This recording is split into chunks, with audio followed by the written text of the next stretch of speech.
युवक ने कहा कि जब मूर्ति बात कर सकती है तो साथ भी चल सकती है।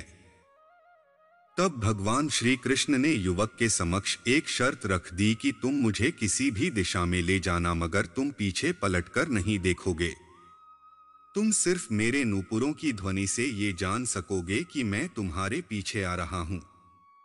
आज हम आपको ऐसी कथा के बारे में बताने जा रहे हैं जिसका पुराणों में वर्णन मिलता है। इसमें भक्त और ईश्वर के अटूट प्रेम से संबंधित बहुत सारी कथाओं का उल्लेख मिलता है। ये कथा हमारे देश के साक्षी गोपाल नामक एक मंदिर से जुड़ी हुई है। कथा के अनुसार एक बार दो ब्राह्मण वृंदावन की यात्रा पर निकले।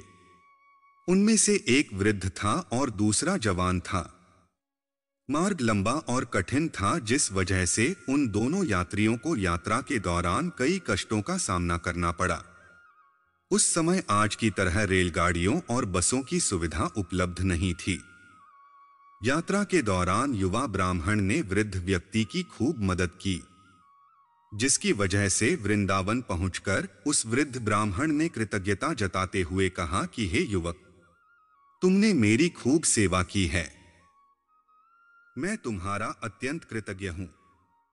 इस सेवा के बदले मैं तुम्हें पुरस्कार देना चाहता हूं। पर उस युवा ब्राह्मण ने पुरस्कार लेने से मना कर दिया, जिसके बाद वृद्ध व्यक्ति हठ करने लगा।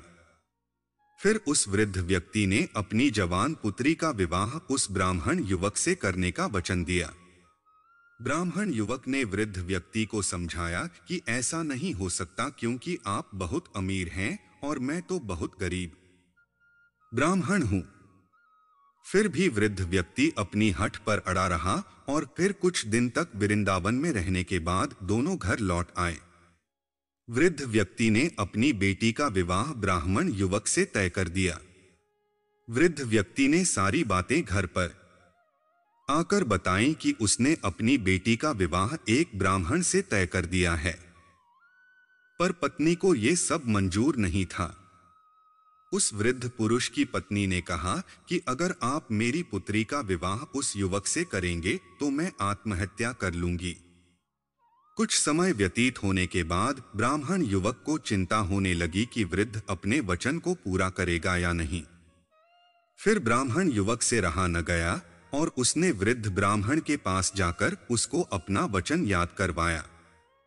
वो वृद्ध पुरुष मौन रहा और उसे डर था कि वो अपनी बेटी का विवाह इससे करवाता है तो उसकी पत्नी अपनी जान दे देगी। वृद्ध पुरुष ने कोई उत्तर नहीं दिया। तब ब्राह्मण युवक ने उसका दिया हुआ वचन याद करवाने लगा। तभी वृद्ध ब्राह्मण के बेटे ने उस ब्राह्मण युवक को ये कहकर घर से निकल दिया कि तुम झूठ बोल रहे हो, तुम मेरे पिता को लूटने के लिए आए हो। फिर ब्राह्मण युवक ने कहा कि ये सारे वचन तुम्हारे पिताजी ने शिवगृह के सामने दिए थे।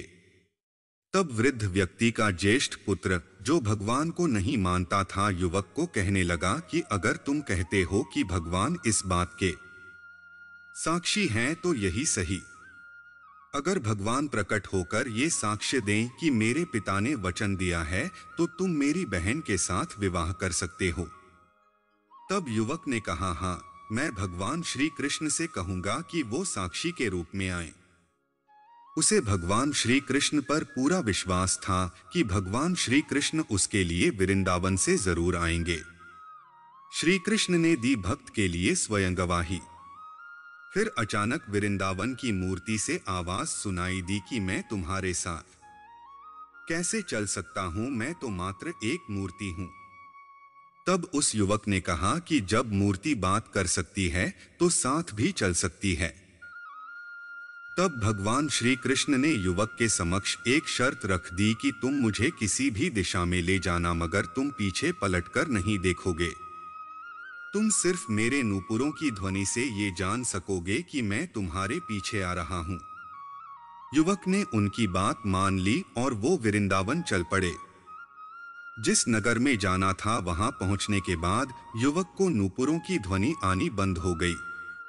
युवक ने धैर्य न धरकर पीछे मुड़कर देख लिया। मूर्ति वहीं पर स्थिर खड़ी हुई थी। अब मूर्ति आगे नहीं चल सकती थी क्योंकि युवक ने पीछे मुड़कर देख लिया था। वो युवक दौड़कर नगर पहुंचा। सब लोगों को इकट्ठा करके बोलने लगा कि देखो, भगवान श्री कृष्ण साक्षी रूप में आए हैं। लोग स्तब्ध थे कि इतनी बड़ी मूर्ति इतनी दूरी से चलकर कैसे आई। फिर भगवान श्री कृष्ण की मूर्ति ने सबके सामने ब्राह्मण युवक की गवाही दी। उसके बाद वृद्ध ब्राह्मण की पुत्री के साथ उसका विवाह संपन्न हुआ।